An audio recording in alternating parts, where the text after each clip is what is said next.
नमस्कार, हमारे digital platform में आपका स्वागत है। सऊदी अरब के मदीना से आने वाली एक खबर ने पूरे भारत के लिए गम और बेचैनी लेकर आई। उमराह के इस मुकद्दस सफ़र पर निकले भारतीय ज़ायरीन जो इबादत और सुकून के इरादे से मक्का से मदीना की ओर जा रहे थे, उनकी बस अचानक एक डीजल टैंकर से टकरा गई। टक्कर इतनी शदीद थी कि बस कुछ ही मिनटों में, कुछ ही पलों में आग की लपटों से पूरी बस घिर गई। शुरुआती रिपोर्ट्स के मुताबिक बस में 40 से ज़्यादा भारतीय जो थे वो सवार थे, जिनमें जो ज़्यादातर लोग थे वो तेलंगाना और हैदराबाद के रहने वाले थे। कई यात्री उस वक्त नींद में थे और उन्हें संभलने का भी मौका नहीं मिला। इस हादसे की जानकारी मिलते ही भारतीय दूतावास ने वहां पर स्थित काउंसिल, सऊदी अधिकारी और भारत सरकार की टीमें जो हैं वो लगातार सक्रिय हो गई। राहत, पहचान और मदद की प्रक्रिया जो है वो शुरू कर दी गई। और ये खबर जितनी बड़ी है उतनी ही दर्दनाक भी। क्या क्या हुआ, कौन कौन इसमें प्रभावित है और ज़मीन पर राहत कार्य कहाँ तक पहुँचे हैं, पूरी जानकारी देखिए इस खास रिपोर्ट में।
मक्का हज उम्रा के 42 हाजी मक्का से मदीना जा रहे थे बस में, और बस को आग लगने से मालूम हुआ कि सिर्फ एक शख्स की जान बची है। कंफर्म नहीं है, बास कह रहे हैं कि पूरों का इंतकाल हो गया।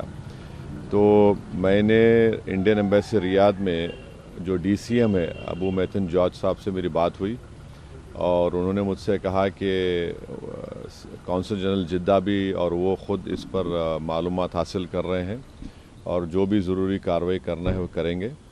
और साथ ही साथ मैंने इन तमाम उम्रा पैसेंजर्स के दोनों ट्रैवल एजेंसी से वीज़ा डिटेल्स लेकर काउंसिल जनरल ऑफ इंडिया जिद्दा को और DCM इंडियन एम्बेसी रियाद को और साथ ही साथ फॉरेन सेक्रेटरी को मैंने ईमेल किया है।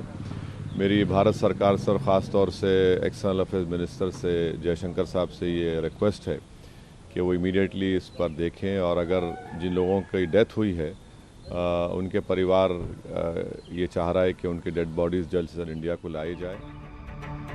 तेलंगाना के मुख्यमंत्री रेवंत रेड्डी ने हादसे पर शोक जताते हुए तुरंत मुख्य सचिव और DGP को निर्देश दिए कि राज्य के कितने लोग इस बस में सवार थे, इसका पूरा विवरण जुटाया जाए।